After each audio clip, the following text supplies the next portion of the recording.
మీ value ఏంటో తెలుసుకోండి. ఈ స్టోరీ ఎండ్ వరకు చూస్తే మీ వాల్యూ ఏంటో మీకే తెలుస్తుంది. ఒకరోజు ఒక స్కూల్లోని పిల్లలు అనేది వేరే స్కూల్లో వాళ్ళతోని కాంపిటీషన్ అనేది పాల్గొంటారు, ఓడిపోతారు, బాధపడుతుంటారు.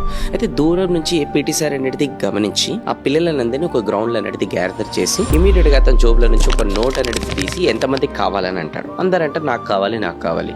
సరే ఇప్పుడు దీన్ని నేను క్రష్ చేస్తున్నాను, ఇప్పుడు ఎంతమందికి కావాలి అని అంటే అందరంటారు నాకు కావాలి నాకు కావాలి అంటారు. ఇప్పుడు ఇది మట్టిలో వేసేసి అని నేను నలుపుతానని చెప్పేసి మట్టిలో వేసేసి మొత్తం కూడా నోటిని అనేది ఇంకా నలుపుతాడనమాట. ఇప్పుడు ఎంతమందికి కావాలి అని అంటే నాకు కావాలి అని అంటారు.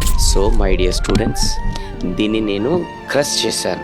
దాని తర్వాత మట్టి లేసి కూడా చాలా నలిపారు అండ్ మట్టికి కూడా చాలా అంటింది నోటు. అయినా కూడా ఈ నోటు వాల్యూ అనేది తగ్గలేదు కదా. అలానే జనాలు మీకు మాటలతోని ఎన్నో అనేది కించపరుస్తారు, అలానే హేళన చేస్తారు. మీ ముందు మంచి మాట్లాడతారు, వెనుకలో కూడా మిమ్మల్ని అవమానిస్తారు. అలానే కొన్ని సందర్భాల్లో మనం ఫెయిల్ కూడా అవుతాం. కానీ ఈ నోటు వాల్యూ లాగా మన వాల్యూ కూడా తగ్గకూడదు.